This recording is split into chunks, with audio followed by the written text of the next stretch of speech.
Angry journeyed east, following the river that wound like a silver snake across the land. The wind softened behind her. The ground grew gentle beneath her feet. She had fire in her spirit, wind in her breath, and stone in her bones. But one element still waited, one that flowed through her body every day, and yet felt far away.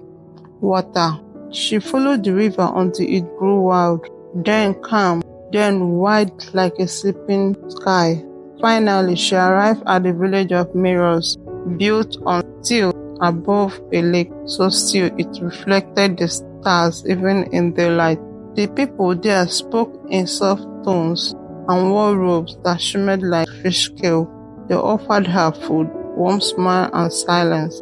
That night, as the full moon rose, she stood at the lake's edge.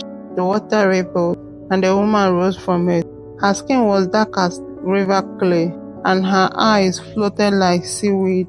Her eyes had no white, only shifting blues. Around her waist, thin ropes of water spun in slow spiral. She stepped into the shore, as if walking on glass. "You have come far," the woman said, "and still you carry weight." Angry bowed. "I seek the water dancer." The woman tilted her head. "You speak as if I live outside you. Do you not?" She smiled. "The water is not something you learn. It is something you remember. My name is Ene. I was the last water dancer until I forgot." "Forgot what?" Ene raised a hand. The lake responded, lifting into the shape of a child. Then it collapsed. "My daughter, she drowned because I asked the water to do too much. I tried to bend it past its will. I made it hold when it wanted to flow." Angry stepped closer. "I'm sorry." Ene turned. "If you wish to dance with water, you must give it your memories. Then you may take some in return." "What must I do?" Angry asked. Ene pointed to the lake. "Enter, carry nothing, not even your name." Angry looked at the water. It was clear, calm, and endless. She stepped in. At first, it was cool, then silent. She floated, eyes closed, as the water pulled her down, not with force, but with need. Images rose, her mother's face, the silence of her village, Nana Ifoma's hand, the fire, the wind, the stone, all melted. She forgot who she was. And in that forgetting, she became water. When she rose again, gasping for air, she was no longer afraid. Water wrapped around her wrists like bracelets. It responded to her breath. It listened, not with ears, but with feeling. Over the next few days, Ene showed her how to shape it, not with pressure, but with emotion. To lift it with sorrow, to throw it with anger, to heal with love. Water, Ene said, was memory, made liquid. Never lie to water, she warned. It will remember the truth beneath your words. They practiced on the lake, on waterfalls, in rain. Angry learned to ride waves, to draw water from air, and to make her tears dance. But one night, a storm came. Lightning split the sky. Waves crashed. A child from the village was swept into the lake. Without thought, Angry ran. She leaped from the dock and dove deep, eyes open, heart calm. The child sank, tangled in weeds. Angry reached out, not with fear, but with memory. She remembered her own loneliness, her own silence, and the water responded. It untangled the child, carried them upward, and laid them gently on the rock. The village wept with joy. Ene stood beside her, eyes full of old pain and new pace. "You have done what I could not," she said. "You remembered." On the morning of parting, Ene handed her a gourd filled with moon water. "Use it to show truth when lies cloud the heart." Angry bowed low. "Thank you." "You carry all the dances now," Ene said, "but the hardest part is ahead." "What is that?" "Dancing when no one believes." Angry turned towards the mountain beyond the lake. Cloud gathered there, heavy, waiting. She learned her fourth dance, and the water had trusted her. Angry's journey brought her back to where it had begun, the land of her childhood. but the soil no longer smelled like memory. The trees stood still, as if holding their breath. The birds no longer sang. She stood at the ridge above her home village and looked down. The spirit drums were silent. The sky were grey. And at the edge of the forest, a thick fog sat like a wall. Behind that fog lived fear. People said the fog had come one night with no wind, no warning. It swallowed the outer farms first, then the rivers, then the wells. Anyone who entered it never returned. Children cried in their sleep. Elders stopped telling stories. The village that once danced had forgotten the sound of its own heart, but Angry had not. She walked through the village, though the people stared. No one greeted her. Even the woman who had once braided her hair, not even her uncle who used to carve marks from wood. Only Nanai from her met her at the old well. You look like a storm now, the old woman said. I have come to help, Angry replied. They do not believe anymore. I don't need their belief, said Angry. I need only the dance. That night, Angry walked toward the fog. She carried no bread, only a feather, a stone, a flame hidden in a red pebble, and a god of moon water. At the edge of the mist, she stopped. She took off her sandals and stepped forward. The fog swallowed her. Inside, the air was thick and heavy. Shadows danced without shape. Whispers echoed, but no voices could be seen. Angry walked forward, step by step, calling on each element with her heart. Fire, she breathed out warmth. A circle of light followed her, pushing the cold back. Wind, she spun slowly, arms wide. The fog lifted slightly, revealing shaped houses half eaten by silence. Stone, she struck the ground with her heel. The earth groaned, and a pathway formed under her feet. Water, she opened the god and let the moon water fall in drops. Each drop lit the path with memory, showing flickers of laughter, joy and song, echoes of what was lost. In the heart of the fog stood a figure.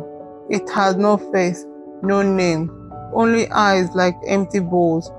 Its voice sounded like forgotten prayers. You do not belong, it said.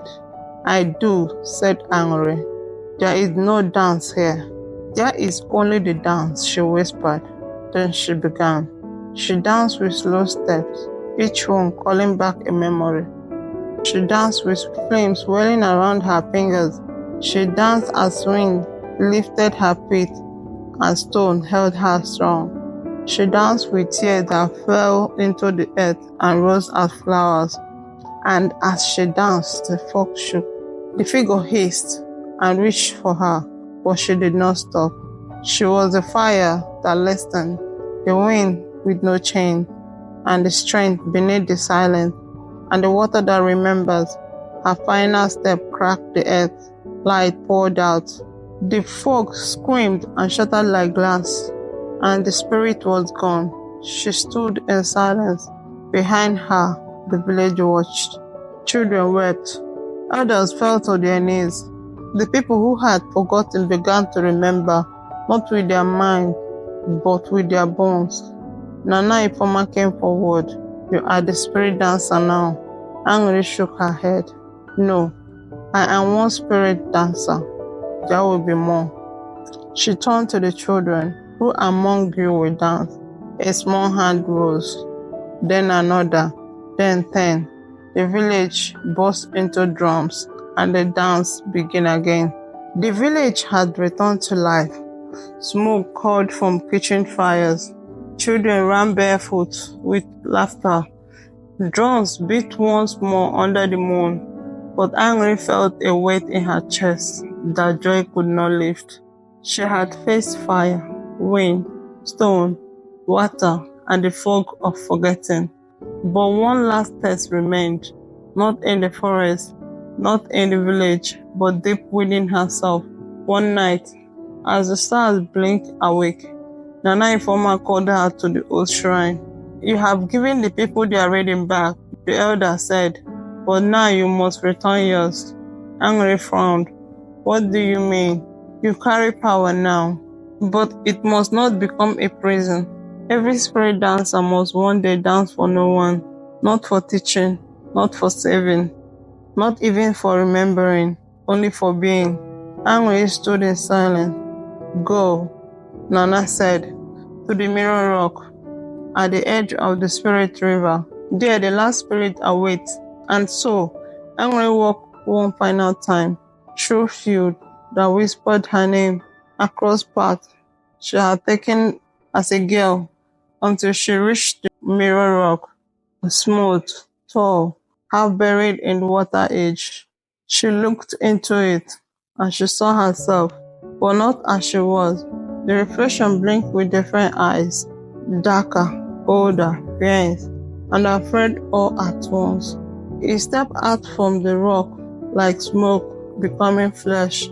I am the spirit who watched you burn, it said. I am the one who doubted, who wanted to run. I am you. Angry nodded. I know. They began to circle each other, neither speaking. The spirit stepped forward, its hand blazing with fire. Angry countered with a breath of wind. The spirit struck the earth with rage. Angry caught herself on a stone. The spirit wept, water rising around them both. Angry opened the god and let the moon water fall on her own heart. You blame me, she said. The spirit screamed. You let them die. I was a child, Angry whispered. You became more. I never stopped being both. The spirit stood still. Then it began to dance, slow, beautiful, broken. Angry danced too. They spun, they fell, they rose, they cried. The ground hummed, the river glowed, and the stars leaned closer to watch. At the final step, they embraced. The spirit faded into her skin. Angry stood alone again, but not empty. She bowed to the rock. Thank you. A breeze touched her cheek, warm, gentle. The journey was over. She returned to the village not as a savior, not as a master, but as a girl who remembered. She built a small circle of stone outside the village. No walls, no gates, only drums and silence. Children came. So the strangers from far places. She taught them not to control the element, but to become them, to dance, not for power, but for peace. And when her hair turned white and her step grew slow, she sat by the fire and whispered the story to a child. Once, a girl was born in silence, but she listened. And because she listened, the world remembered how to move.